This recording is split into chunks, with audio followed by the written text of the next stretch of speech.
ଜଗନ୍ନାଥ ଏ ଭାଇ ଆମର ଆସିଛନ୍ତି ଗୁଆପାଳରୁ ଚାରା ନେବା ପାଇଁ ମୋ ନର୍ସରୀରୁ ଆଉ ବିଭିନ୍ନ ପ୍ରକାର ଚାରା ନେଲେ ପଣସ ଇଏ ହେଉଛି ଶାଗୁଆନ ଆଲମଣ୍ଡ ଜାମୁ ଏମିତି ବିଭିନ୍ନ ପ୍ରକାର ଚାରା ନେଲେ ତାଙ୍କୁ ଆମର ଅନୁରୋଧ ଯେ ଚାରାକୁ ଲଗେଇ ବୃକ୍ଷରେ ପରିଣତ କରିବେ ଆଉ ଯାହା ହଉ ଭାଇଙ୍କର ଏ ଆଗ୍ରହ ପାଇଁ ବହୁତ ଖୁସି ଲାଗିଲା ଆଉ ବହୁତ ଚାରା ଅଛି ଅନ୍ୟ ଯେଉଁମାନଙ୍କର ଦରକାର ଆସିକି ନେଇଯାଆନ୍ତୁ ବିନା ମୂଲ୍ୟରେ ଚାରା ଦିଆହେଉଛି ଯାହାର जो आवश्यक नहीं जातु। जय जगन्नाथ।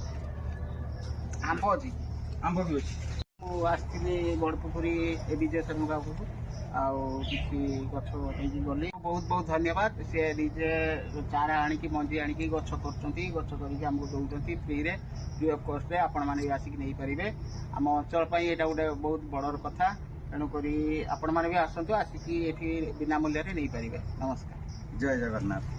अच्छा हाँ सेमती आउ बाकी गुड़ा एवडा ये छोट गछ को गोटे कर बांधी दियो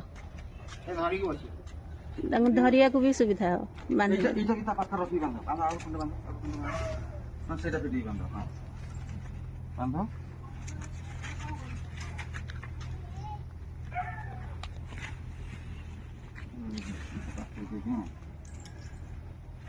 बस हाँ।